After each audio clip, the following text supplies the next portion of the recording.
number will be automatically directed to your phone number through SMS. Then you go for a big screens to choose what's the transaction you want to do. Right. Followed by we are searching for a vending machine in case you need to buy anything mobile, for example. So the vending machine can support you once you have a code, and it's already located in a e-locker. So once you pay through the machine, you can get the mobile. So all the experiences depending on the customer interaction with machines. That's great. That's great. I've seen that in London. Actually, we were in London in October of last year. Was it October or was it June? It was June of last year, and Yes. Microsoft has a store like that in on Regent Circle and down in the shopping district, and it's amazing. And it even has they have a car. They actually have a McLaren race car in that store, so Yes. you can also have fun with that experience. Yes, that's I guess in a community like Egypt, it will be a very successful model, and it will be attractive and the attraction for people to see this Yep. digital interaction. That's wonderful. I wish you all the best success. It's going to be great. Hey, Clemson, we're just talking to Tomer about his project of the digital store. You're on mute, sir. Again, sorry, Chris, I didn't catch the last statement. So can you repeat it again, please? I was just saying to Clemson, what we were talking about because he just joined us. Ah, okay. Yeah. Clemson is here. How are you, Clemson? Yeah. Hi, Tamer. Salam. I'm How are doing you? well. I hope you are. Yes, And- I'm fine. Thank you. And I just want you to be prepared with your digital store to have hundreds of people wanting to be there. It amazed me the amount of people that were in this store. We both went with the group we were traveling with, and I had gone actually over the weekend before that. I stumbled onto it, and it was amazing the amount of people that were in there, and they were all touching something or doing something or interacting with something and having a great time. So I think you're onto something big. Yes, because I just told Chris that I have a lot of work to do with the new stores that we are launching, because we have a short time in terms of time left to have it up and running. So, and sometimes I may be attending the course here, but have some Zoom meeting, searching for other design or something like this. So, yeah, I'm trying as much as I can to be here, but sometimes I couldn't manage because I have some meetings again.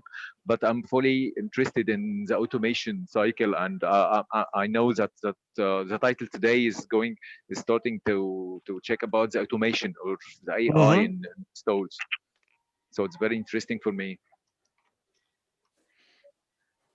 Well, today you're going to have a chance to hear from a speaker that's coming out of Facebook. So Facebook knows all about the customer experience. So I'm really hopeful that it helps you with your design, and you can ask a question around what they did and how they built their customer facing, operations. Obviously, it's all digital for them. They don't really have stores, but I'm sure that they have some keen ideas. Yes, I know that Facebook has amazing technologies that every time you check for Facebook, you can find something new. Yes. So everyone now is using Facebook as a main interface for social media. And it's more than just what you see. There's so much behind it now that's amazing. Yes. So we went to Facebook in October of last year, or October 2019, and also June of 2019, and had some interesting discussions with them about how they're trying to create even better experiences for people, and also their internal culture of how they come up with new ideas. They'll take somebody out of their role, and they'll give them 60 days to develop their new idea, and then bring it back into the company. And if it works, then they'll put a team of people around them when they move forward, and they can build on that idea, even if that person has a some strange position or title or whatever. And if it doesn't work, then they do a review of it, and they see what they can learn from it, and they just move on. But very interesting way of innovating.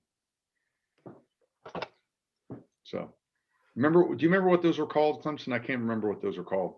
I knew you're, oh gosh, there were The team. timeout or something like that. It was, it's not a time out of time, but it's amazing, Tummer, because Yes. they have to, just like we're asking the teams to put together this pitch, this presentation, they have to do a presentation with the team they want to work with. That's But right. they can build their own team.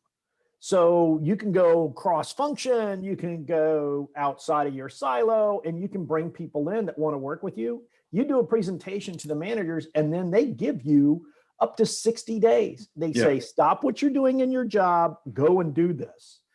And in some cases, they give you resources and everything else, very similar to what you guys are doing within Vodafone, but they give them the time and dedication to make this thing happen. And in that way, they have an innovation cycle that moves extremely rapidly. Super fast.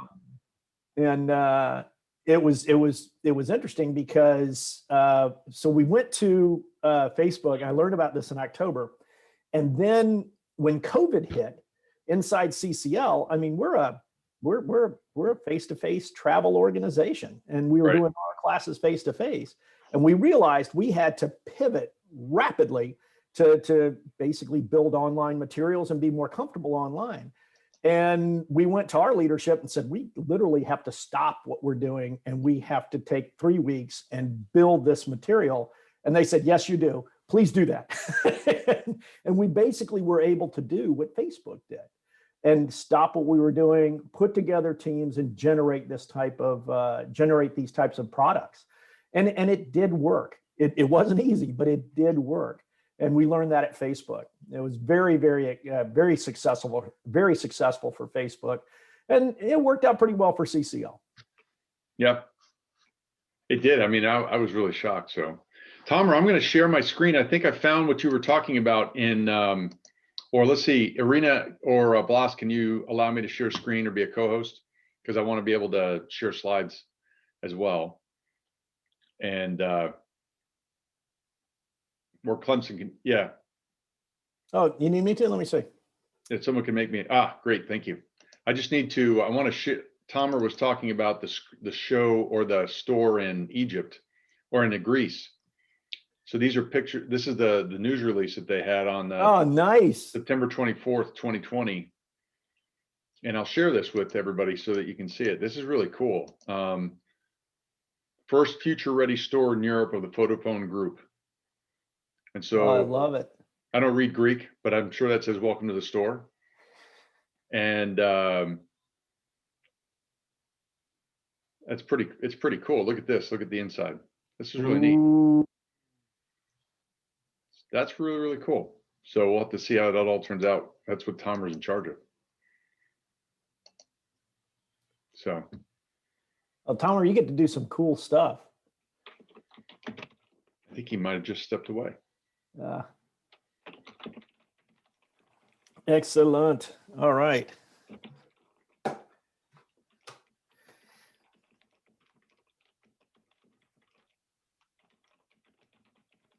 Yeah.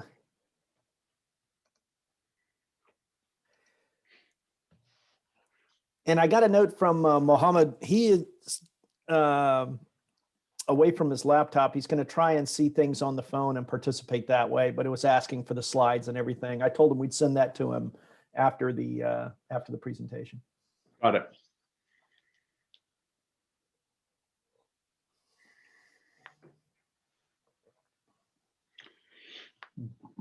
So we have an accelerator so far, but no mind blowers or differentiators yet. I think Mohammed will be on in a moment. And there it is.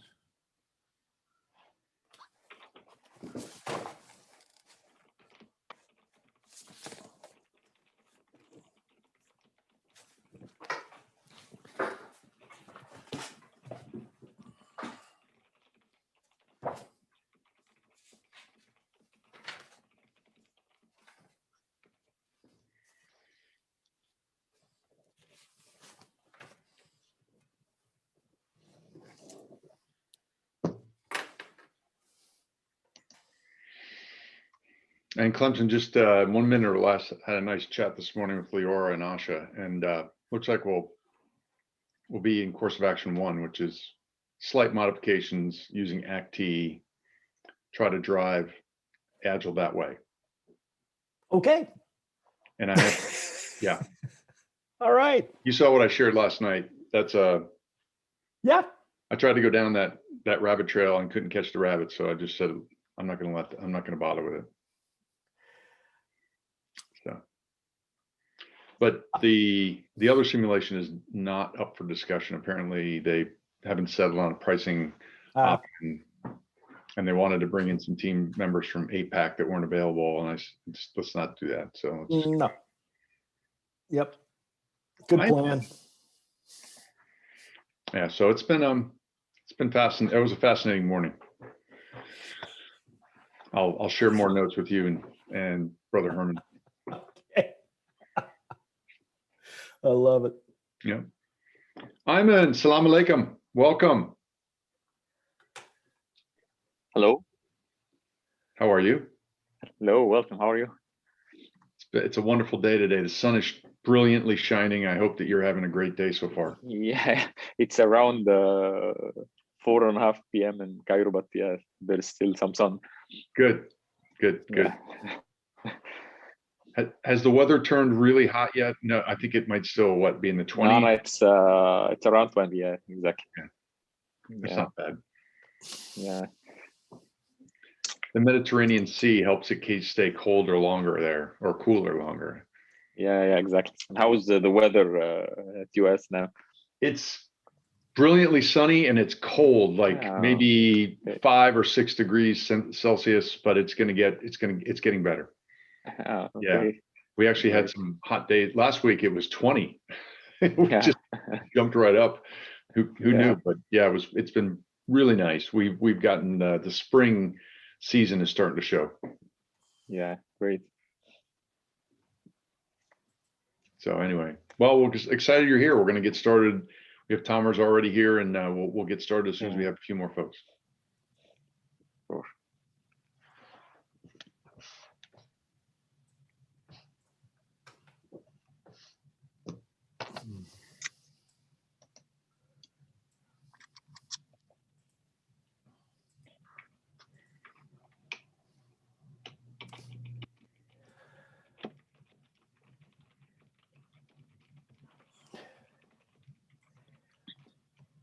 Chris, I noticed that we're recording. I wonder if we want to record this portion or just. Brian Solis, we heard from Mr. Coffee, both from Salesforce. And anything that comes in from the last several sessions we worked on together a couple weeks ago.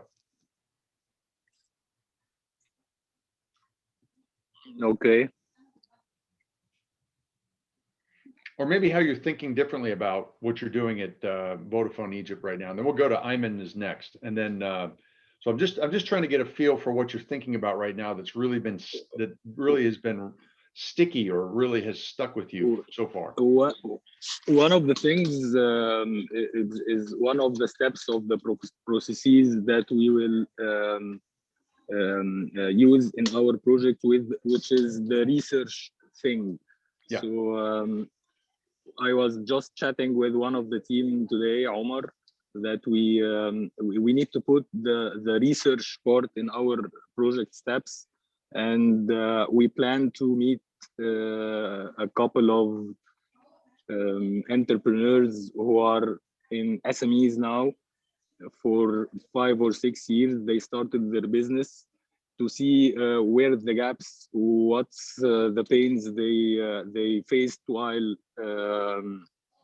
preparing for opening this SME and to have full operation and digital operations.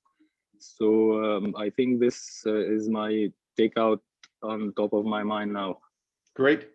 That's perfect. And thank you for starting us off. And I appreciate that lesson because it's important. I think that somebody taught me long ago, when you have a big challenge or a big project, make your project bigger. Start bringing in experts, start asking more questions, and start expanding the number of people that you're interviewing and you're getting information from in order to find a solution. So I really appreciate that talking about that process. And I think you're right. I think that's something that stuck with me as well.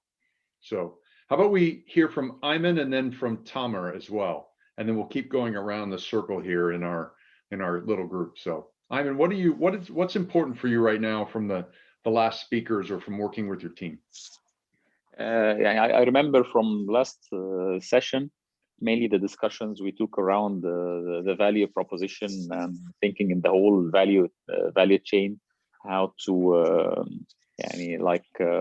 spotting the area across the value chain and how to work on it.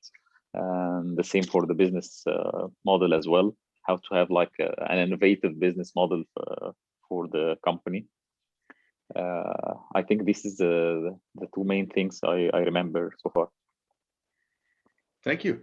That's great. No. Those were big discussions, and we hear a lot about it. But I'm glad that it's come to life for you, and it's something that you can now use and think about for your project as well. And I hope to hear more about that today from our speaker Andrew. So listen for those. See if you got some more connections with that. Thank you for sharing that. Tamer and then Islam. Tamer, what's sticking for you right now, from the last several modules, or maybe work with your team? What's been really important for you so far? For me, Chris, the business model is very interesting, how to have a business model canvas and the process of creating your business model, because you're starting your business. So the customer needs and the customer satisfaction and what's your customer segment, you have to decide it first.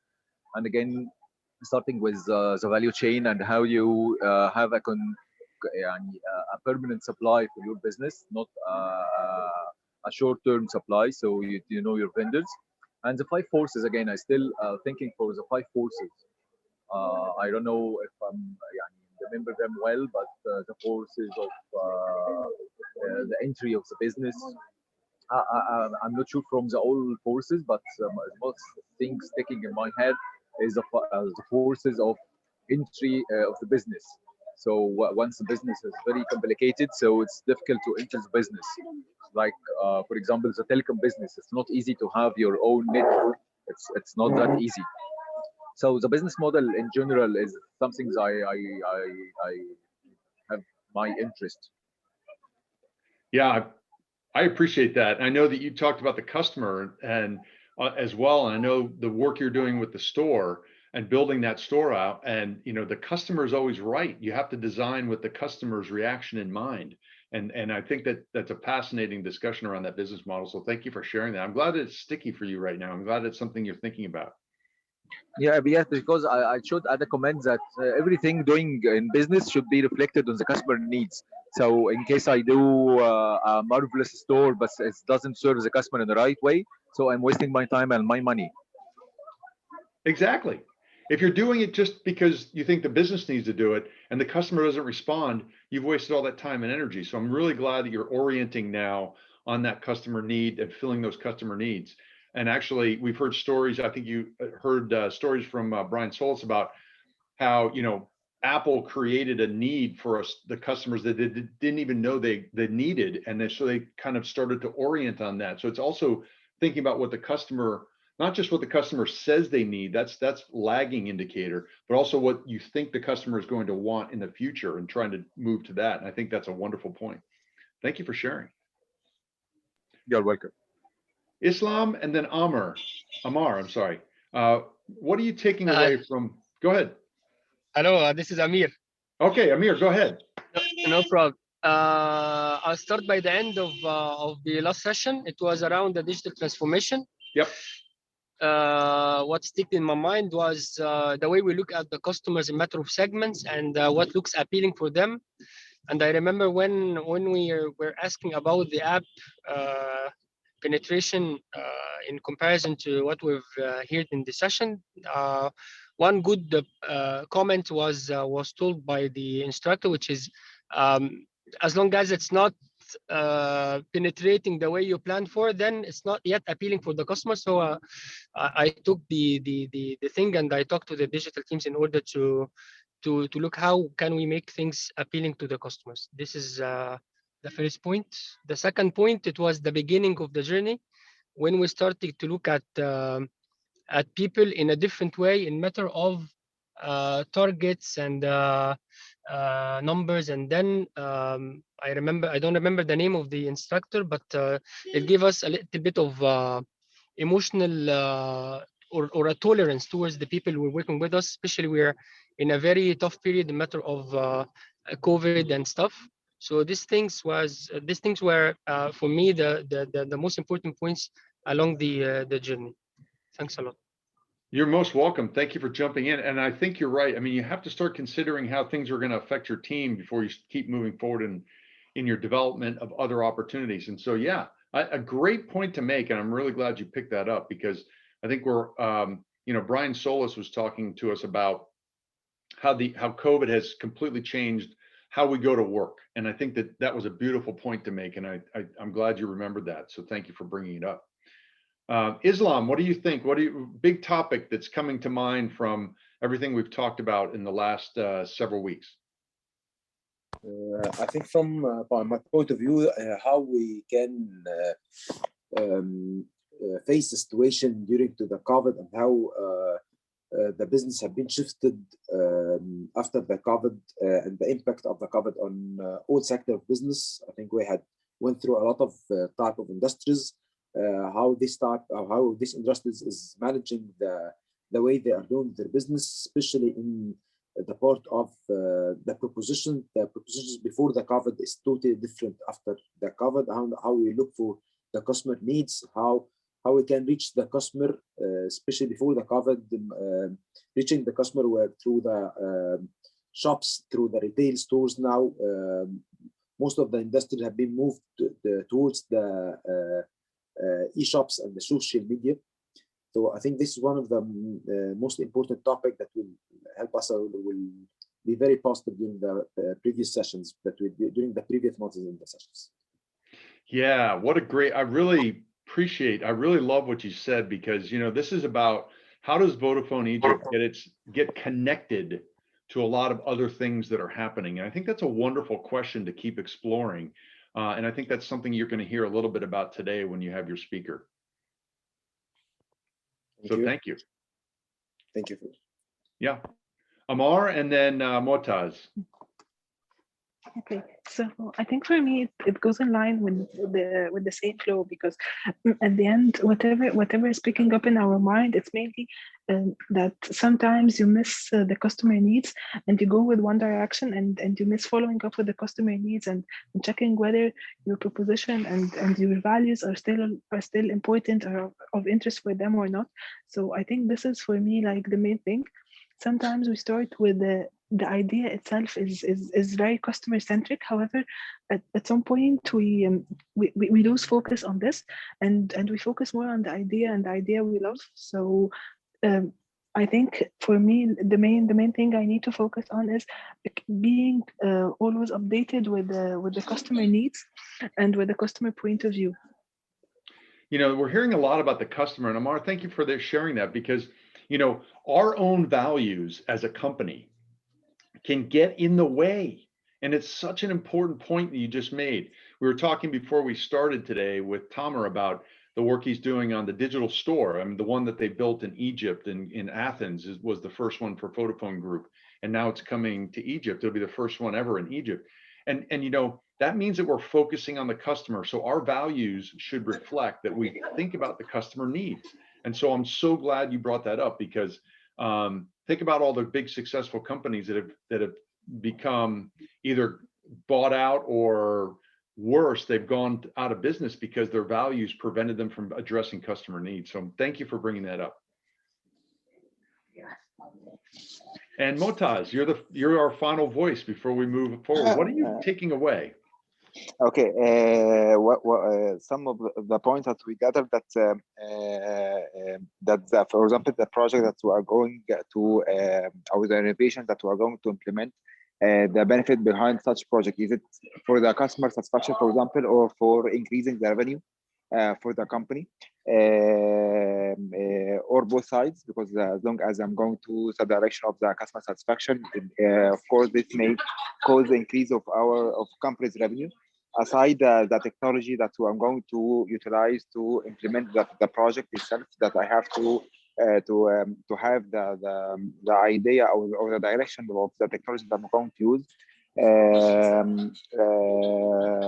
The hiring of people that are going to involved in or connected to the project. So this is the point that we or I captured for last session. You know, thank you so much, Motaz, for pointing out that digital transformation also involves talent and hiring the right talent and Yes. having the right people Yes. in Yes. those places. I mean, Amir talked about knowing your team and being aware of what's going on with them so that you know how everything's affecting them. And I love what you said about that, Motaz. Thank you for sharing that. Can you say a little bit more about talent? Because I'd love to hear your thoughts on that a little bit more, because it's a very important point. Yes, for 10 people that are going to utilize the project and implement the project itself, that we have to have the people that not resisting the change of the processes. If I'm going to implement such a project, if such project, for example, is going to change a specific process, so the mindset itself for the people that I'm going to hire that should flexible and have the initiatives and always proposing some initiatives for implementing the new project that we're going to implement. This is one of the talents that should be captured in hiring people. Wonderful, wonderful. Thank you for going deeper on your point, because I think this is important, and you're going to hear our speaker today talk about a lot of the things that are really sticky for us right now as a group. And so thank you for going through that with us and sharing your ideas, and not only your ideas, but also what is really becoming very important to you, because it impacts not only what you're doing now in your role at Vodafone Egypt, but also the projects you're working on for the program. And so we've got about 5 minutes or so before our speaker joins us, and I just would love to help us get ready for the speaker, because there were so many great questions last time for all of our speakers that we had join us in the last module sessions. And I just would like to be able to prepare for this one. So our speaker today comes directly out of Facebook. Now he's also a global communications leader, an executive coach, and an author. So Andrew Blotke also gives us the opportunity to see multiple different things that are happening in the Silicon Valley, but also in the communications corporate sector. So he goes bigger than just Facebook itself.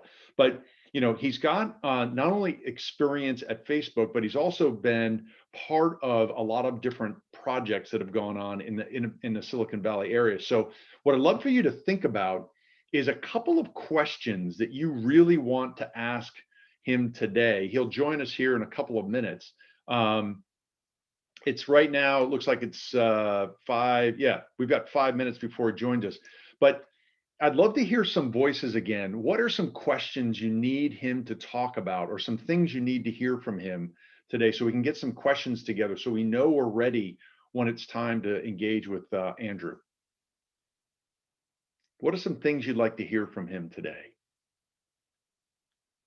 that might help you, help your projects? What are some things that could help your project ideas move forward based on what he might share today? You know, I assume because one of the topics that we had in our team, how to assess the failure or success of our project. Yes. This is one of the main factor that we are going to be assessing the project itself. So I'm expecting or asking if there is a criteria to assess our success in our project. That's a great start, Motaz. Thank you for sharing that, because when you think about Andrew's experience in Facebook from 2013 to 2018, he built basically the employee communications team. So that had to have some level of evaluation of success or failure. Because if you're going to build an internal team, you have to be able to evaluate whether it's been successful or not. So I think you're exactly right. We should talk to that. And if he doesn't share it in his comments, then please let's ask that question, because it's a very important point. And he also was there during rapid growth. So if you think about rapid growth, then you're trying and failing a lot, but you're learning from every time you try something new, and it either succeeds or you learn from that and keep going. So thank you for sharing that. Who else has got something they would like to get today when they talk to Andrew?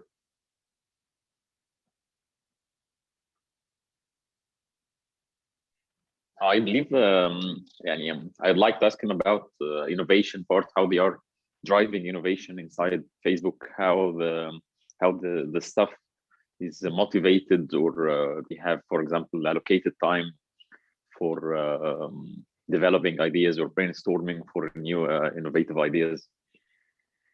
Yeah, great idea. Great.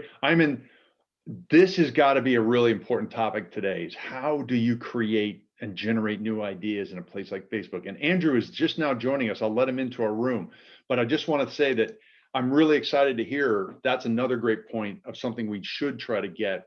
How do you generate these what we call sprint teams? So Andrew, I think you've just joined us. I have. Hello. Great. Wonderful. Welcome. My name is Chris Beckert. I'm part of the Global Leadership Solutions team. We're excited to be paired up with Silicon Valley Innovation Center, and we're just now finishing our opening, and all of the members of the F-Accelerate team are here, all leaders from Vodafone Egypt. We've just introduced your bio, so they're kind of familiar with who you are. Oh, good. Ben. So I'm assuming you're on the West Coast, because it looks a little early in your time zone. I am. It's just about 7 o'clock in the morning. Wow. Okay. Yeah. Well, it's later in the day in Egypt, I assure you. Yes. And so Clemson Tarragano, our team lead for Global Solutions, is here as Global Leadership Solutions as well. And we're just excited to give you the time. So you have your time, and we don't want to delay any longer. So welcome to our program. Well, I am just so honored to be here, and I'm just grateful for the opportunity. And, one of my favorite things to do is to talk to lots of different audiences about a topic that I have spent a lot of time thinking about and that I'm passionate about, organizational culture and leadership. And one of the reasons why I'm so passionate about it and why I love doing this work is because for me, every organization and every situation is a little different. And so for me, it's an opportunity to learn and as much as it is to sort of share some sort of thoughts and guidance and the like. So what I hope will happen here is I've got some slides and some content that I want to share with you, just some sort of thoughts that I've put together around both what makes a really good organizational culture right now, as well as some sort of high-level sort of thoughts around leadership communication, because I think that that's a core part of what it means to be a good leader and develop a robust culture. And it's based in part on the book that I wrote. So if you're interested, you can dive way more into that. And then I thought I would leave plenty of time at the end for more of a conversation and questions, because I'm interested again in how sort of maybe what I'm saying might be of interest and apply in some ways to Vodafone and to other organizations that you are interested in. So that's sort of my plan for the next hour or so.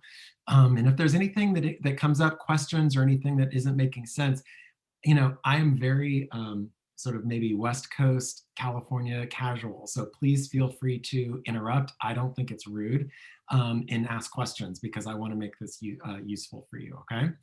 Thank you. So what I'm going to do, excuse me, is see if I can share my screen here. Yep, we're seeing it. Great. And I will say that based on your invitation, this group is not shy, and they love to ask questions. And also they turned off their screens to conserve some bandwidth on their side. So they will probably pop in as you speak, but please continue. Thank you so much for starting. Great. Well, so, one of the things that I think is so important, especially right now, in an environment where we don't know when offices might be reopening, where ways of working are changing, is that it's really a cool, unique moment for organizations to be more sort of sort of thoughtful and very sort of precise around how they want to define their organizational culture. So right now I'm working with a couple of different organizations that are in very different places. So one's a publishing company that's been around for more than 100 years. Another is a young company in the Bay Area that is about to go public. And both of them are being very diligent and deliberate about how they want to define their culture right now. And so I've been spending a lot of time thinking about what is it that actually makes a really good organizational culture, because I think that there are a lot of things that people define in lots of different ways. And so for me, when I think about what culture is, it's not food or t-shirts or swag or even events or the games that you might play to bring people together. It's really about how you work. So based upon what your mission is and what your goal is, it's what are our ways of working? And it's, you know, events, communication, swag, all of that stuff is tools, are tools to help you sort of build a culture that is robust. But really it's about ways of working. So it isn't sort of entertainment. It isn't necessarily just sort of a set of values that you put on the wall, but it's how do people live those values in service of the mission or in service of doing the work. And what it really requires is that there's a shared understanding of how you work, and especially around how do you make decisions when it's not clear what the outcome should be. So one of the reasons why you have really robust sort of definitions of values and a mission statement around your culture is that it helps people sort of have sort of your North Star, like where are we going to go when we could go one of a bunch of different directions or when your decision isn't clear. And it also defines and helps you know how you hire and retain people, and how you sort of, once they're at, you know, the organization, how you continue to allow them to grow in their careers. Especially right now, in a more global environment where people are going to be working more remotely, employees have more of a choice than perhaps they've had before around where they want to work. And so it's incumbent on organizations and leaders to help retain and facilitate career growth within an organization. To me, that's a really core part of culture, because it's about how people do their work. So at the end of the day, in sum, it's about actions. It's about everyone's actions and behaviors. And today, what we're really wanting to see, as I've said, is work around employee engagement, and it's about relationship, which is an ongoing. If you think about any relationship in your life, whether it's a professional or a personal one, it's not sort of a set it and then forget it and it goes forever. It's something that requires constant care and feeding. So a bit of a robust definition, but that's the lens that I view culture through and that I'll talk through.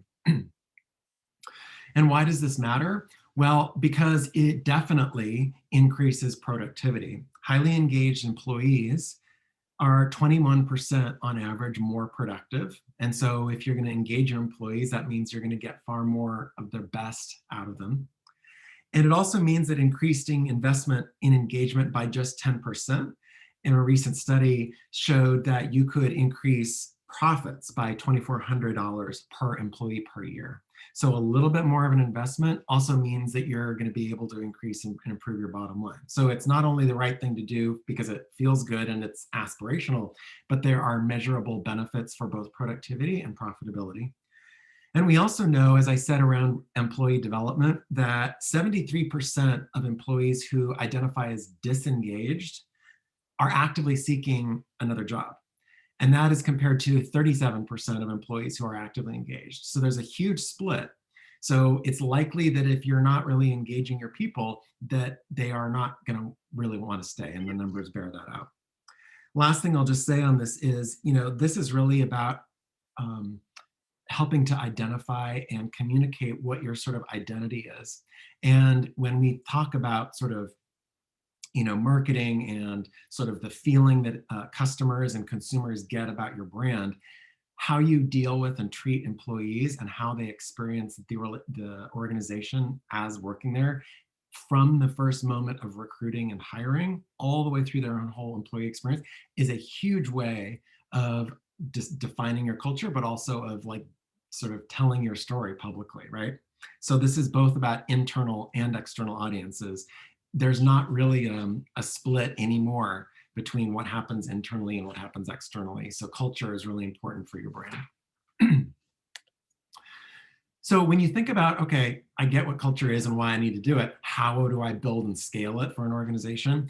A couple of points that I like to try to make. You know, when you talk about employee behavior and leadership behavior, nothing is culturally neutral. So everything that you do, every interaction that you have, every email that you send is either going to make the company better or it's going to make it worse. And so those small tweaks and those small actions and behaviors add up to a lot of different sort of change and evolution in a culture. And so you want to make sure that people are understanding that, you know, how you live and how you interact, how you work with each other every day really is what defines your culture. Tone set from the top, but it's about being intentional at all levels. Vibrant cultures also have behaviors and norms that lead organizations to achieve superior results. And so this is both behaviors, but also sort of clear expectations and ways of doing business, ways of showing that you care about your employees, ways of showing that you want to recognize really important impact and contributions to the organization. And so organizations who build and scale a culture well do this in a concrete way by setting really clear business goals, defining employees' responsibilities, creating an environment that employees feel is trusting so that they can trust leaders. And that's why the communications piece is so important that I'll talk about. And it's really about encouraging employees to continuously grow and reinvent themselves. So again, right now, we are in an environment where people want to do work that they find to be meaningful and where they can contribute to a mission that's sort of bigger than themselves. It's not just about compensation and benefits. It's really about how do I continue to grow in my career? And high-performing teams and cultures are really supportive, proactive, inclusive, and work at engaging employees on a daily basis. What this also requires, probably not surprising, and the purpose of I know why you all are together, is leadership. And leadership to me is at all levels. You really can set the tone, should set the tone at the top, identify, articulate values and what your expectations are of how people live up to those values every day. But really it takes culture leaders at every level of the organization. And this is about leading to create and to enforce and guide, right? So you've got your values, you've got your expectations, but you also need people within the organization who both demonstrate and exemplify what you want to see and also help guide people when they maybe go off in a slightly different direction. And that could be every manager or director in the company. It could be just people who are really passionate about the mission and who do really great work. You know, in Silicon Valley, we like to call people like culture carriers or culture leaders. They don't have to be because of their job title. It could just be because of somebody who's really an awesome employee and who does really great work. And one person on the flip side of this can be really toxic, right? So you want to have a whole large organization really going in the same direction.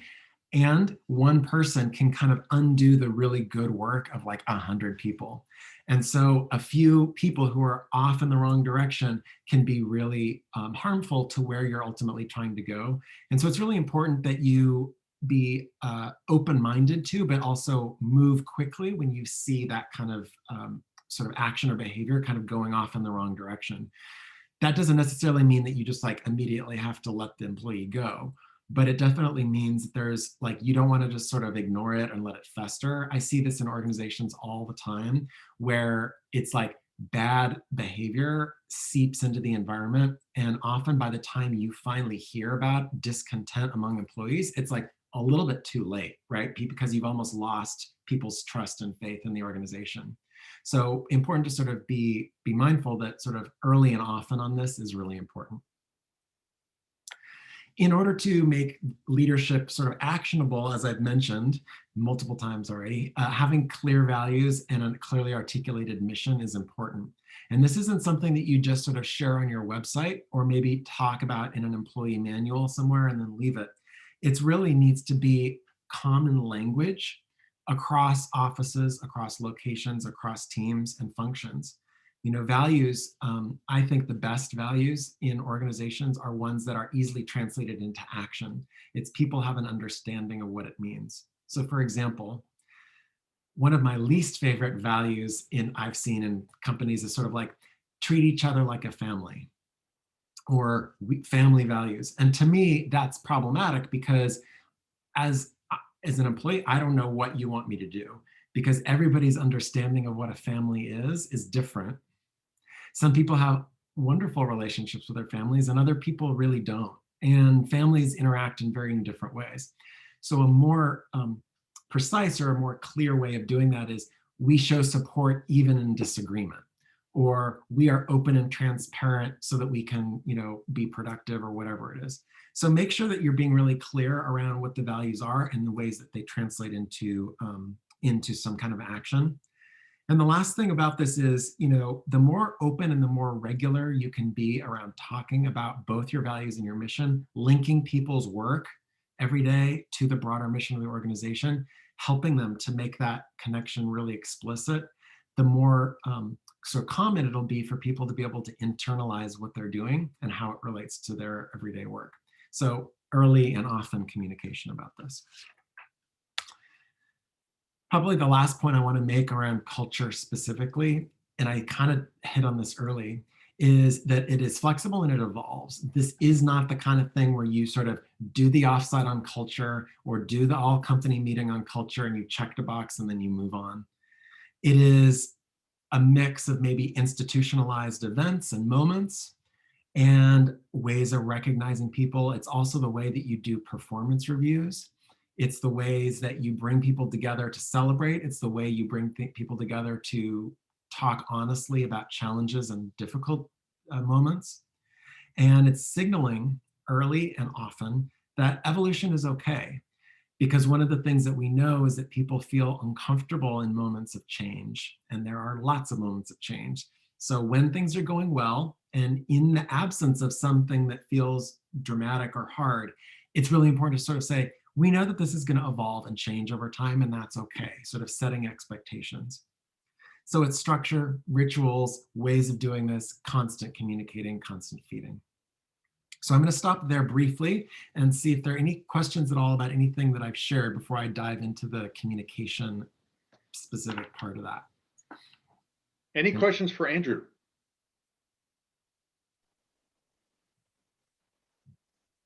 It's clear, I think. We heard you say clear, I think, and I just want to make sure that No, that's it's yeah, it's okay. Sorry, it was soft and then it got louder, so thank you for that. Right. Any other questions? Thank you, Ayman, for sharing that. Thank you. Awesome. Well, maybe I'll keep moving, and then Okay. we can have a little bit of a discussion, as we go. Yeah, absolutely, Andrew. So I know there were for me- several questions that people had thought of before your presentation, so I'm sure that those will come out. Great. Perfect. So for me, I come at this work having spent most of my professional career, especially around how leaders communicate. So both when I used to manage large teams of people and working for people who are, elected officials in a former life, working for executives, I've looked at this across lots of different industry. I've worked internationally a lot when I was at Facebook and with varying clients currently. And one of the common threads that I've seen about organizations around leadership is that really it's about how you communicate is being a core competency for any leader in any organization at any level. And one of the things that I've found is that communication often is something that people have an idea about how they're supposed to do it. And sometimes that moves into a zone of like almost like it's like media training or PR training, right? And so that they almost are trying to sort of copy or be somebody that they're not, and they're trying to push a message out. And I want to help change the entire mindset around how we think about this, especially in an organization and especially as a leader. For me, this is about how are you purposeful and how are you intentional about creating a connection with your audience. So the very root of the word communication in Latin is about finding a common ground. So it's not pushing something out or getting something off of your chest in the American sort of way of sort of saying it. This is really about how do I find larger overlap between my story, my narrative, my understanding, and somebody else's. And that could be with one employee, it could be with an entire team and an entire organization. So really this is about how do you motivate and inspire, and how do you connect in a way that people want to follow you when they have obviously a lot of choice not to. So in terms of actually what do you do and how do you communicate, I think it's really important not to skip the first two questions that many of us just skip right over when we start to communicate as a leader. And the first thing is to be really clear, who is my audience? Who am I speaking with or to? Who am I trying to reach? And when we talk about who your audience is, it's not just, oh, I'm talking to Andrew, but it's understanding what is maybe the mindset that Andrew is bringing to this conversation, or what is the level of understanding or knowledge or skill that maybe I have coming into this conversation. Knowing that and anticipating that gives you a power to sort of calibrate what you say so that the audience hears it better. And so really what this is about is it matters far less what you say, and it matters far more what people hear. And so your job as the communicator, as the leader, is to try to do your best to try to help people hear what you want them to hear. And so knowing and anticipating your audience, having your pulse on the sort of mood, the overall awareness, the sentiment of your employee population is really important. The second is, what's your objective? And this sometimes requires being really honest with yourself, and it's worth going through and being disciplined about, like, even writing it down for yourself. What is it that I'm really trying to convey in this conversation, or through this presentation, or through this meeting? And sometimes, especially as a leader, it doesn't always have to be information. It could be a feeling. So sometimes, especially right now, when employees are maybe more disconnected than they've been, or when people are working more remote and so they might not feel as kind of connected to the work, it might just simply be that your objective is to help people feel heard, to feel cared for, that you value their impact and their work. So be really honest, though, about what is your objective in each communication, and then it'll make it far easier for you to figure out how to say it and where to say it, I promise. And when things kind of go off the rails, you've got your sort of North Star. It's like, wait a second, this meeting is actually about just making sure people feel good, not about getting into all the details of some new business process. So I think it's also important to be clear, as I sort of hit on a little bit, good communications then is really about creating a sense of ownership, camaraderie, and pride on a team or within an organization. And it's about cultivating a common way of working and shared values. So communication is not just information pushing and sharing. It's about, how do I develop a relationship and create a sense of belonging and alignment around my employee population. And leadership communication then, in concrete terms, what does it mean?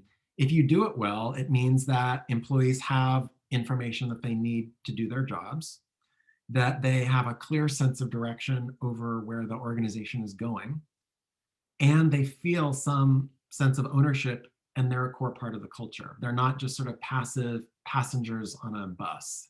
They are actively contributing, and they feel valued. And organizational or leadership communications then is channels and messages. So it's diverse, well-functioning channels for distributing information and gathering feedback. Channels can be events, they could be emails, they could be Slack conversations. There's a bunch of different in-person conversations like this. And they're clear, consistent, substantive messages. So it's the how you say it, and it's the what you say. So I want to share a framework that I've sort of developed over time that is a way of thinking about sort of core principles for how you want to communicate as a leader. And this is, again, less of a set of tactics for you to copy and more sort of ways for you to sort of check, hey, am I doing this? Is this the way that I'm showing up in a way that's authentic to you? And my goal here is to give people a way of thinking around how they should communicate in a way that they can develop and create for themselves over time. So I'm not here to try to make it more difficult. I'm here to try to put a little bit of structure for you around something that can often feel challenging and nebulous and a little bit scary. So there are really 4 aspects to, I think, what make really good leadership communication. You are consistent, you're open, you're real, and you're educational. And I'm going to talk about each one. So consistent, what does it mean to be consistent? To be consistent really means in terms of both the timing and in terms of the style, the way that you communicate. So you want to communicate with your people, with your teams, your whole organization at regular and consistent intervals. Make sure that they look and feel the same so that people are not distracted by the different style and they're actually focused more on what you say. So for example, if you want to send a weekly email update to the team, make sure that you send it more or less at the same time every week and that it has more or less the same structure every week, so people don't become distracted by the style and the fact that it kind of came out of left field, and they're more focused on the differences and the main points that you really want them to do. So this is about doing the work for your audience so that they really focus on what you want them to focus on. Consistency also is really important because it's the root and the foundation for building trust. If you are inconsistent, people aren't really going to know how to anticipate you or what you, how you're going to be as a leader or what you're saying. So you can almost think about this in terms of parenting a child, or I've got my little dog sitting behind me, training like a dog, right? The more consistent you can be, the more regular you are, the more they come to trust you and know what the expectations are around how you are going to interact with them. If you're constantly changing, it could become very distracting and confusing, and you could likely lose people along the way. 2 other points around consistency, some of which might be a little bit seem dissonant at first. 4 key points, like a mission or a value or like a team goal, it's really important to repeat things, probably more often than you feel like you need to as a leader. Repetition is important because it honestly takes multiple times for a certain message to sort of land in an audience's brain. And so saying it once isn't often enough to ensure that you've heard, that everyone's heard you in the way that you want to be heard. So if you really want people to internalize key information and key concepts, or to understand maybe a theme that is driving your business for the next 6 months, you got to repeat it and remind people about it often. You can't assume that people have just heard it once and moved on. At the same time, you don't always want to over communicate, because the more you do, the more watered down and the more distracted people will become from that main theme that you're trying to repeat. Does that make sense? So if you're saying a lot of different things, it's more likely that people are going to have a hard time deciphering sort of what the priority is or what you really want them to focus on. So being really judicious in the words that you use and in how often you communicate means that it's more likely that people will hear you when you speak and they'll focus on the key things that you want them to. So this is really about just being a little bit deliberate and disciplined for yourself. Again, that's why it's so important to know, what's my purpose? What am I really trying to get out of this conversation or out of this presentation? Next is to be open. And this is something that is challenging and different in lots of different organizations that I've worked with, especially internationally, because many organizations have a slightly different concept of sort of openness, of transparency, of relationship, of familiarity within American culture versus many other cultures abroad. So this is something to think about as a global organization and do it in ways that work within the system that you're operating in. In terms of being open, what I've seen that works really well is, first of all, to be personal. And so this doesn't mean that you need to share every detail of what you do in your personal life and how I spent my weekend. What this is really about, though, is don't try to be somebody that you're not. Be yourself. Be personal, including being honest and vulnerable. If you are worried about something, or if you are finding something challenging, be open about that with people, because that's the foundation of a relationship. And again, Communication isn't just a pushing out, it's about coming together. And so it's far more likely that you'll be able to build trust among a population of people far more quickly, and that's more lasting if you are a little bit more open and honest about what's on the top of your mind, what maybe is working and what's not working for you. It builds trust. Within organizations, it's really important, especially now, to be as open and transparent internally as you can before you are external. One of the worst things to happen is when you, as an employee, maybe read about something on Twitter or in the newspaper that's happening at your own company that you didn't hear about first. Harder at larger organizations, but it's really important that leaders want to make sure that they value employees. And again, you are in a relationship with them, so you want to make sure that people are able to hear and get information internally as much as you can before they hear externally. One of the things that's really important about openness isn't just sharing of information, but it's also being open to different ways of doing work and collaborating together. So when I say feedback is a gift, that's a mindset that a leader might want to bring, where you are not avoiding it and making it always hard, but you're actually inviting it. I want to hear feedback. What am I not doing? How could I be better as a leader? And this is important because it signals to people that it's okay to be honest, and it's okay to share what's working and what isn't. And it also helps you learn a lot more quickly about what's really on employees' minds and how things are maybe working or not working, so that you can course correct earlier if you need to. So it's really, you're getting data points that are really useful to you. The more specific you can be in feedback, the better. I do entire trainings around how to give and receive feedback. We're not going to do that today.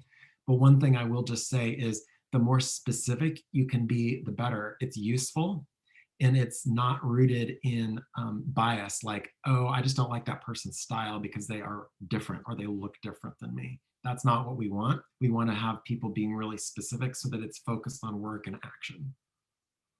Last 2 points around openness: be enthusiastic.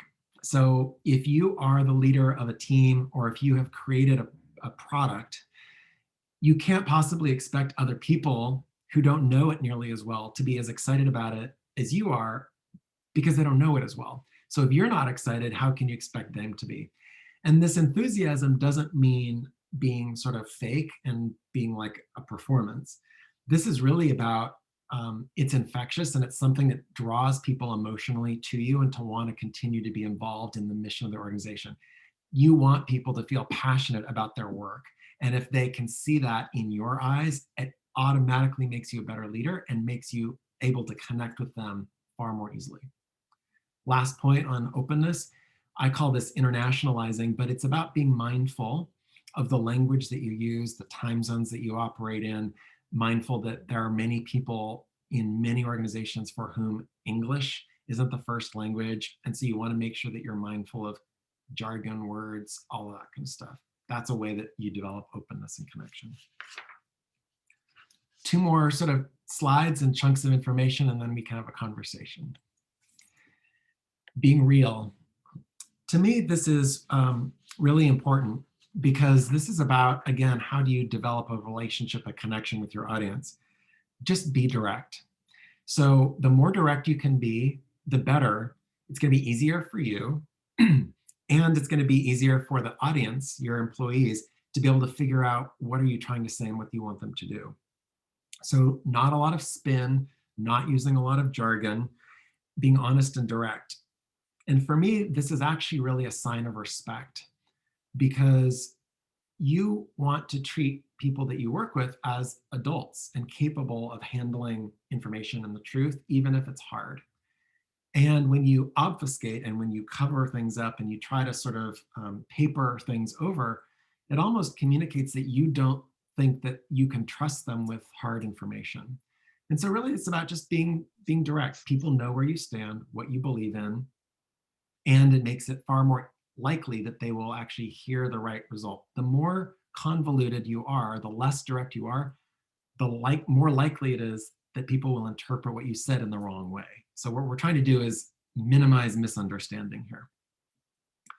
Just like with being direct, being simple is really important too. not having a 5-point plan for an 8-point strategy using a 4-part, structure, that gets really confusing. What is the 1 or 2, maybe 3 points that you really want to take away? And what are the ways that you can be as clear and simple about it as possible? A lot of times we think that we need to make things far more complicated than they are. And really the best business, the best strategies are simple because they are easy to follow and people are able to understand and intuit them over time. One of the parts about being real is about being purposeful. And to me, this is a lot of times when leaders will not really be clear on one of those first 2 questions around your purpose or your audience. And they'll start like communicating because they feel like they have to communicate. And so they're talking or saying something, sending out some update without really having a purpose behind it. And the world that we operate in now is so oversaturated with information already that doing that means it's more likely that people will start to tune you out and not be paying attention.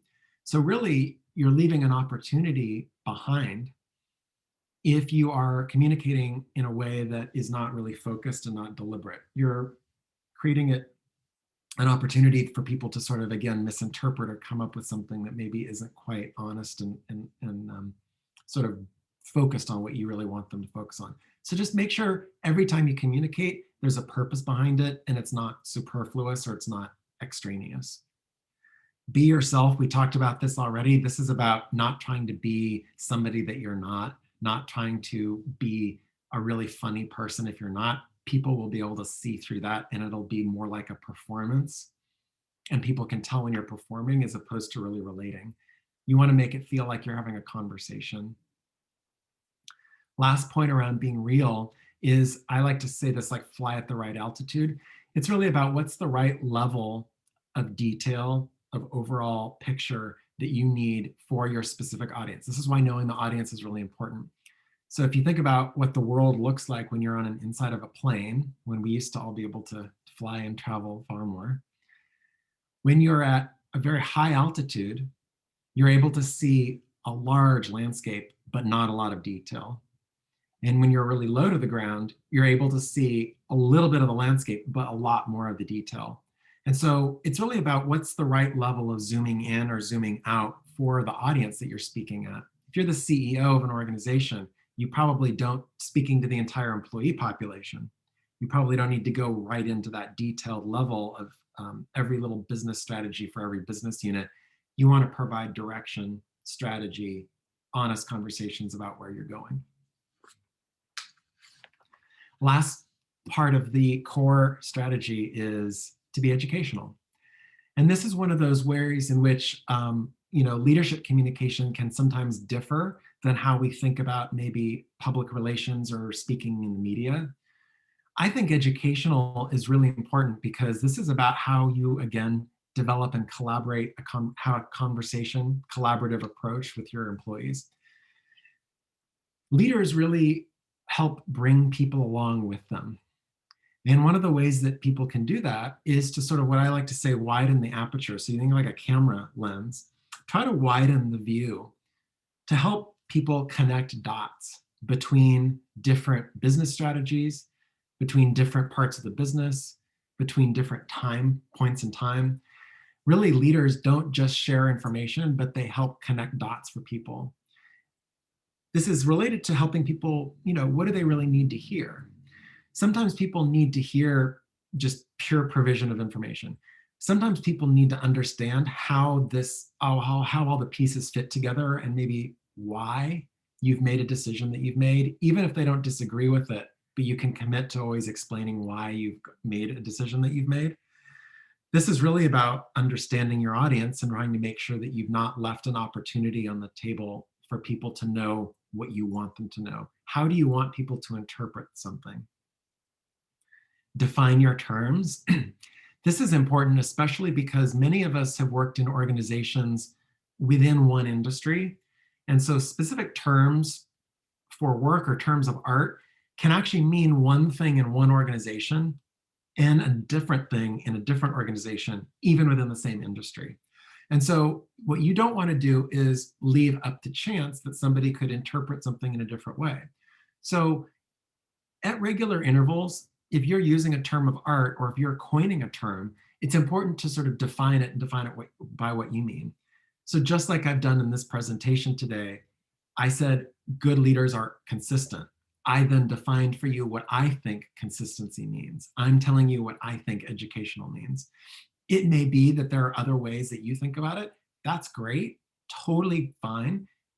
Explain that and don't leave it up to chance that somebody could misinterpret. Last 2 points on this.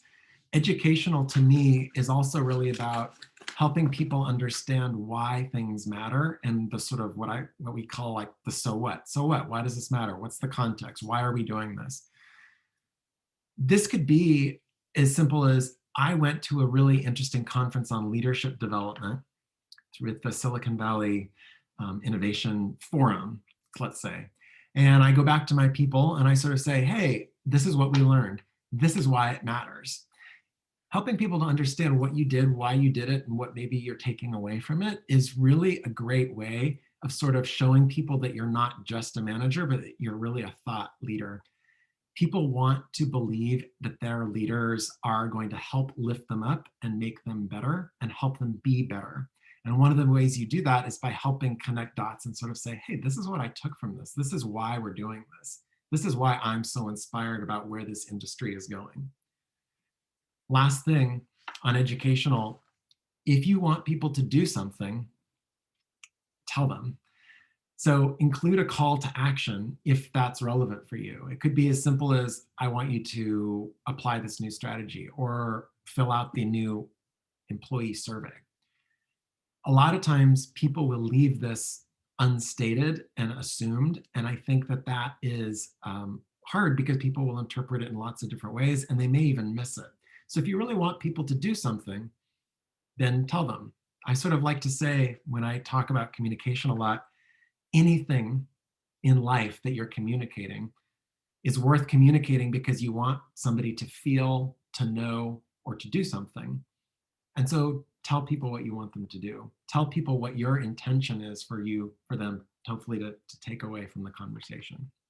Kind of like I tried to do at the beginning of this presentation. So that's what I have for you. I would love to sort of open it up to questions and sort of see if anybody has sort of any thoughts or any sort of questions at all. Thank you for sharing, and that's amazing. I furiously taking notes. Please, I turn it over to the great leaders from Vodafone Egypt. Who would like to start asking questions of Andrew from your perspective, maybe as it affects your team at Vodafone or your team and in your project team within this program? Questions for Andrew?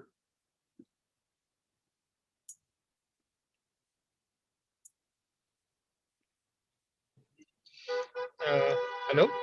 Hi, Amir, go ahead, we can hear you. Yes, thanks for the slides. I just want to understand more what is internationalize, because I didn't get it quite well. Thank you. Yeah, that's sort of a maybe a made up term. What it really is about is it's sort of making sure that when you're communicating, you're taking into account the full diversity of the audience that you're speaking with or writing to. And so this is about, is everyone speaking like the same language? Are they in the same time zones? Do we always organize our employee events at a time where maybe people in a different time zone can't join? Or are there, you know, when I was at Facebook, we used to work with our offices in Israel and Dubai, for example. And so doing events on Fridays was never a good idea because it's Friday and Saturday are the weekend there.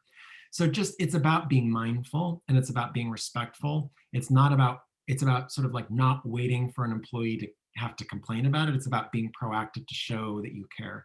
Use language and terms that are not, you know, in like overly American in the US, for example. Is that helpful? Yes, clear now. Thank you. Great. Thanks for this. Thanks for starting us off, Amir. Any other questions related to what we heard about Azure leadership, or perhaps Brian's experience with large teams at Facebook as well? Any question, or I'm sorry, Andrew, I don't know why I said Brian, apologize. It's early here too. But please, any questions at all for Andrew from the team? Any other questions? Actually, I have one question, Andrew, related to the driving innovation inside the company. Usually, we ask people to think and come back with some innovative ideas. Usually, people hear the direction, but everyone goes back to his day-to-day work and is never free or have enough time to think about that. So, what good examples, for example, you faced before, we can use to drive innovation and encourage the people to come up with innovative ideas of work? I think that's so important because it's about helping people really feel like they can contribute to the organization and that they get to sort of, stretch and grow in terms of skills and in terms of contribution, whether it's directly to the company or whether it's to the broader industry. So two things I think that might help here.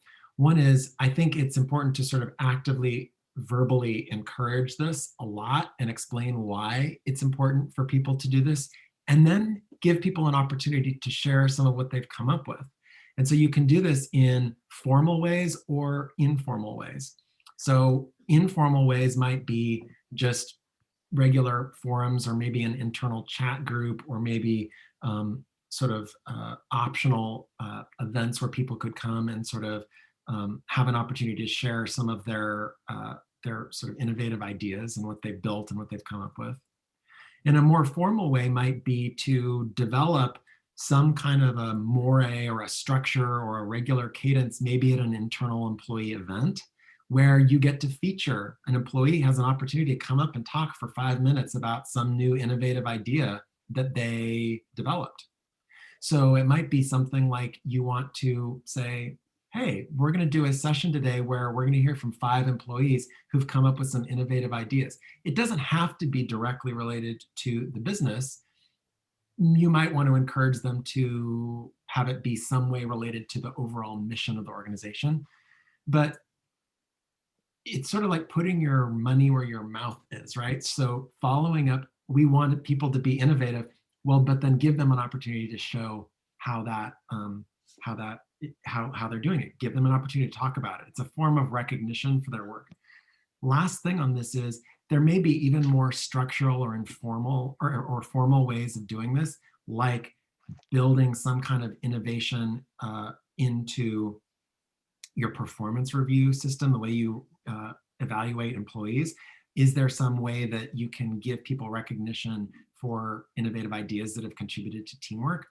And maybe there's some ways that you actually can sort of help build in to the work that you're doing, right? Like maybe there's as you're developing a team strategy, or maybe you're building out what your goals are for the next year, everybody has some kind of a stretch sort of goal, or you've said to them, you want them to spend maybe 10 to 20% of their time working on some big thing. And that at the end of the half or at the end of the year, you're going to want to review with them. Where did we go? How did it work? How did it contribute? So it's about giving people both the motivation verbally, the opportunity to share what they're coming up with, and maybe some kind of actionable way of making it more institutionalized. Okay, great. Thanks a lot. Thank you, Ayman, for asking that great question. Questions for Andrew. We have time. Everybody can get a voice in this discussion. We'd really like to hear your thoughts about what's curious about what you heard and what you'd love to know more about. Or something that maybe you disagreed with or that I got wrong. I'm definitely open to that. There you go.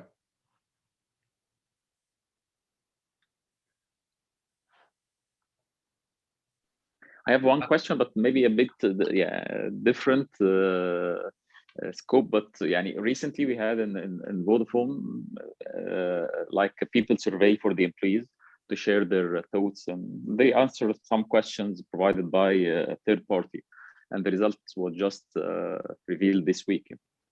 One of the examples is from the results, each manager received a pack with all his team, and it's anonymous survey for sure. but you get answers for the questions, and you know you should be able to spot the areas you need to work on for the team to be more satisfied and so on. However, usually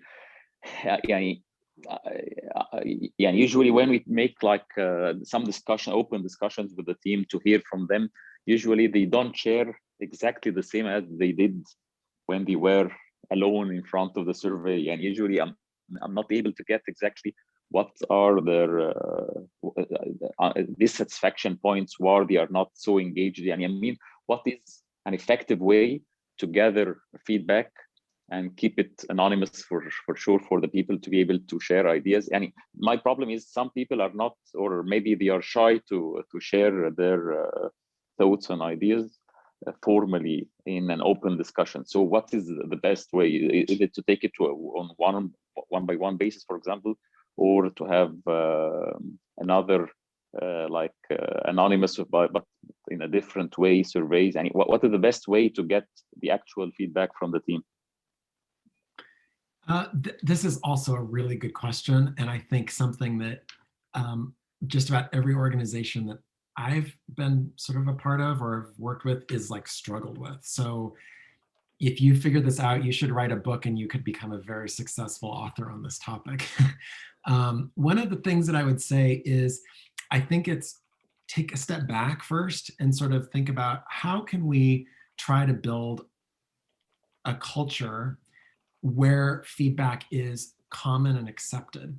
So for me, I would love to get away from the idea that people even need to give feedback anonymously, because I think it is, I understand why right now many people need to have that. And I'm not saying just stop doing it, but eventually I think it would be great to get to a point where people can feel like they respect one another and where you have confidence in both what you're saying and how you're saying it, that it can come up. Well, so how do you do, so you can do it, without having to do it anonymously. How do you do that? You do it by making sure that you have like a culture of respect, and leaders need to signify and show from the very beginning that they are open to feedback, and then demonstrate how do you receive feedback that's maybe challenging or critical, doing it in a way that is respectful, that shows that you value it and that you want it, and that there almost is a like a reward or recognition for somebody sharing feedback that you find useful. So you have to give people clarity and guidance around, well, what feedback is useful. It isn't useful just to complain. It isn't useful to be personal and name call, all that kind of stuff. What is useful is specific actionable feedback where you can make a change, and so that we can all get better together. So it requires a constant conversation around this. In the shorter term, to get there, I think you come at it from multiple angles. So one is, I think, imperfect as they are, these employee surveys are useful. I would try to make this much more regular. So maybe not doing it just once a year, but doing it more regularly. And maybe it's fewer questions, it's less of a big, heavy thing, so that people feel like it's just more baked into the way that you work all the time. I also sort of think that every manager can and should have a conversation regularly with their employees that sort of just like, kind of regularizes and familiarizes people with the idea of giving and receiving feedback. Last point on this, it is really important to give positive feedback when it's warranted. I wouldn't do it just to be nice and to be fake, because then people it undermines trust. But a lot of times people think about feedback and they only think about it in a negative, scary way. And so whenever the word feedback comes up, it always becomes like this scary, hard thing. If you have, if somebody comes up with that innovative project that's really awesome, it's not really related to their work, but it still contributes in a way, like, recognize that. That's great. It'll make it far easier for you to give the constructive feedback when it comes time to give the constructive feedback. And it'll make it far easier for the person to receive it, because they have trusted you, that you are in a relationship with them and that we're all wanting to get better together.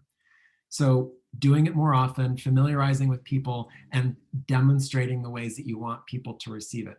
In this particular instance, it may be be asking and requiring people to be as transparent as they can be about what are the results from this particular survey and where maybe do they have to come to be better. It goes back to that point that I made around communication, around like being yourself and being vulnerable. It's uncomfortable and it's hard, but you can't possibly expect people who are lower in the organization to do this if you can't demonstrate it and do it yourself. It's hard, but it's like you need to demonstrate what you want. Yeah, it's true. Thanks a lot. Yeah. Thank you, Ayman, and thank you, Andrew. That's been, to me, you just talked about good habits of a leader. You know, leaders have to start with the good habit of feedback being part of the natural conversation. I really, really appreciate your answer. Any other questions for Andrew? We have a few minutes left, and I see his coffee cup is probably a lot more empty than he would like it to be. So we definitely want to honor that, but definitely would like to hear some more questions from you as you think about Vodafone Egypt and making it a more successful and thriving culture and a business that is really an example for other businesses in Egypt. Any questions of Andrew?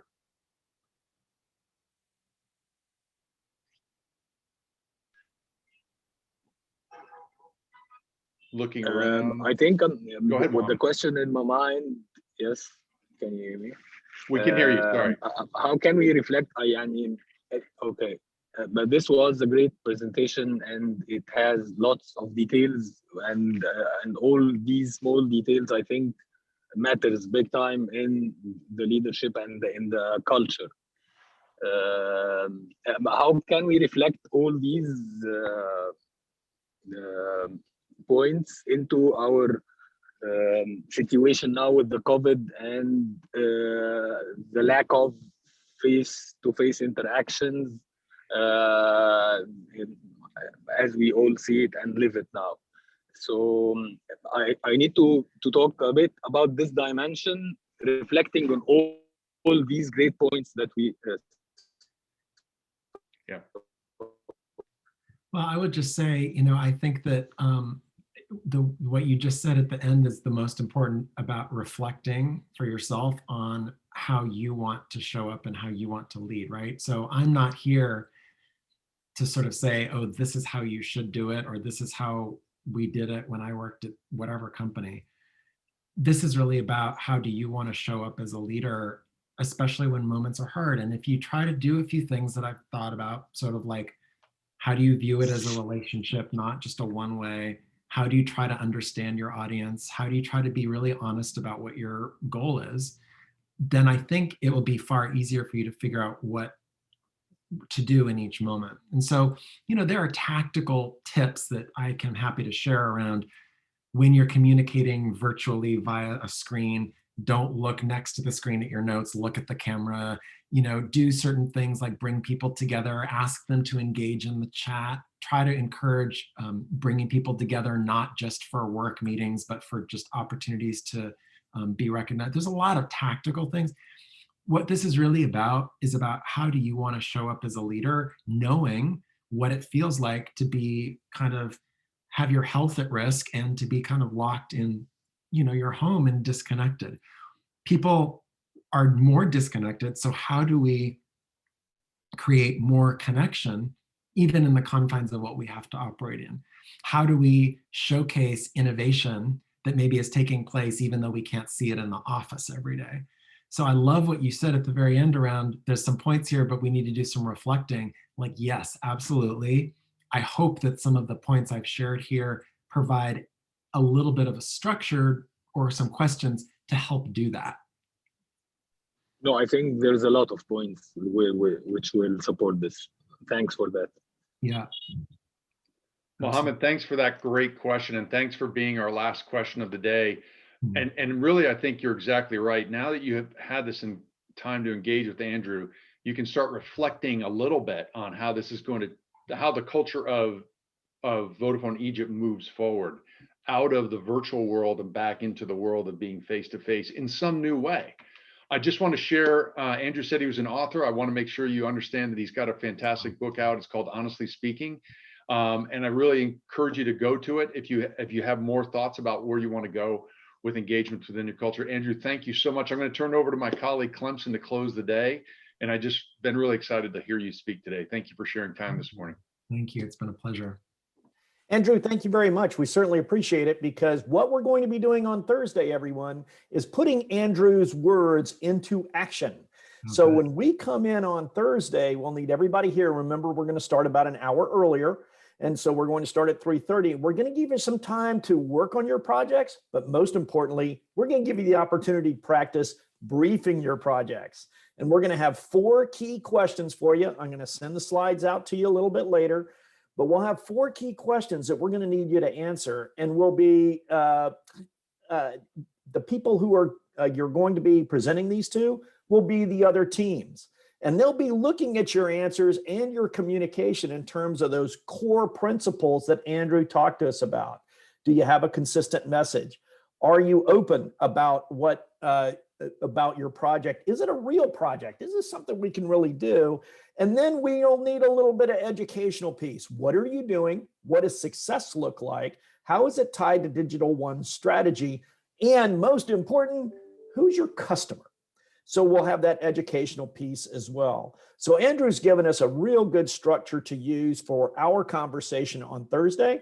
We ask everybody to please be here as close to 3:30 as you can, because that's your time and your team to put that presentation together. And then we'll spend that time going through the presentations and then providing some feedback and making them even deeper along those ideas that Andrew shared with us today. Andrew, thank you again for your time today. We certainly appreciate you getting up early and love that California casual. So thank you very much for that. Team, that's all we have for you today. We're going to wrap it up. And thank you very much for your questions and your attendance. We'll see you Thursday at 3:30. Thanks again, everybody. Thank you. Thank you. Thank you very much. Thank you, Glenn. Thank you, Andrew. See you next time. Bye. Bye. Thank you. Bye. Be well. Bye. Be well, everybody. Be safe.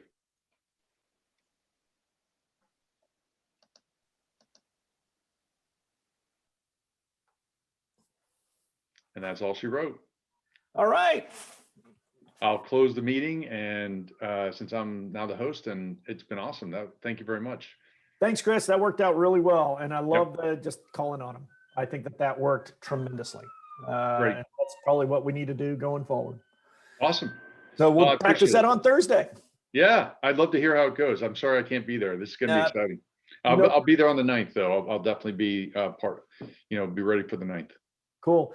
Remember your recording, so you'll have to save that somewhere and everything else. So as the host, I guess I'm going to stop recording now. Okay. And it's saved to the cloud.